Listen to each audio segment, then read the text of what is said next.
Hello there, and thanks for joining me. I'm Corel Painter Master Aaron Rutten, and in this video, I'll show you how to paint texture in perspective using the new texture brushes in Corel Painter 2017.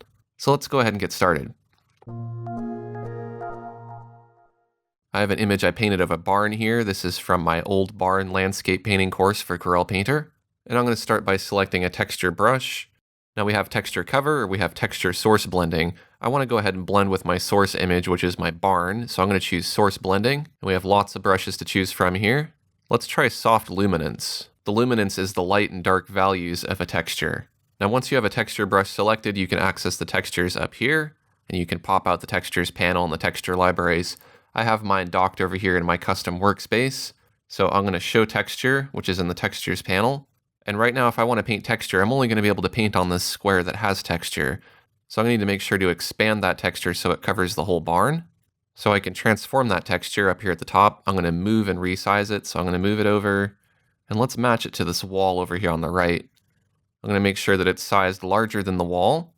And then I'm going to click on Distort, and I'm going to drag each of these corner points to match up with the corner points of the wall.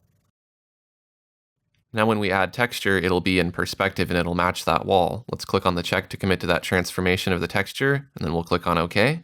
Now we can go ahead and hide the texture by clicking on Show Texture to toggle that off. Let's go ahead and select our brush, and let's paint. And now you can see that we're getting that texture. I want to make sure to try to avoid the windows, but I'm just going to paint right on the wall here. And we get that nice desk paint texture that we have selected, and it's staying in perspective. Now, if we keep painting over and over again, we're going to keep building up that luminance, and it's going to keep getting darker and darker and lighter in the areas that we paint. Now, doing it this way on a single layer is a destructive edit. If you wanted a little more control over your texture, what you can do is you can create a separate layer for your texture. You'll want to select a neutral gray, which is 0, 0, and 128 for the value. Go ahead and fill that layer with that color, and then set the composite method of that layer to overlay. That'll make that gray disappear, but anything lighter or darker that you add will show up. So now you can go back to your brush and you can paint in this texture here, just like we did before. But now it's on a layer, so I can reduce the opacity of it, or I can change how it blends.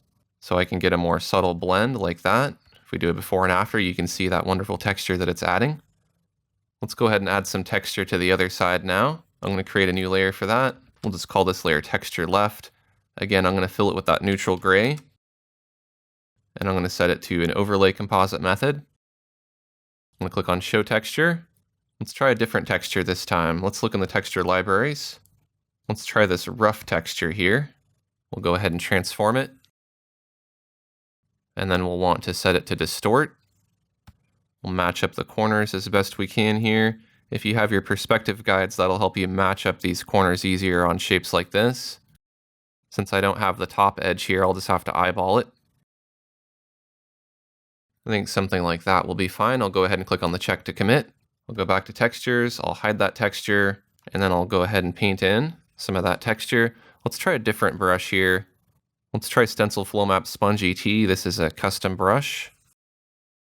This gives you a more subtle effect. It builds up more slowly. If you want it to build up faster, you can increase the opacity. You can kind of tap with it, and it's more of a broken up dab rather than a nice smooth dab like we were using with the airbrush. And I can reduce the opacity just to make a more subtle blend there. Now you can see I've added some really nice looking texture to my barn. That's added a lot more character and detail to this piece. And it was really easy to do using the new texture brushes in Corel Painter 2017. I hope you found this information helpful. If you did, take a quick second to like this video. And if you're new to my channel, I'd love to have you subscribe. I have lots more Corel Painter tutorials like this. Thanks for watching, and I'll see you next time.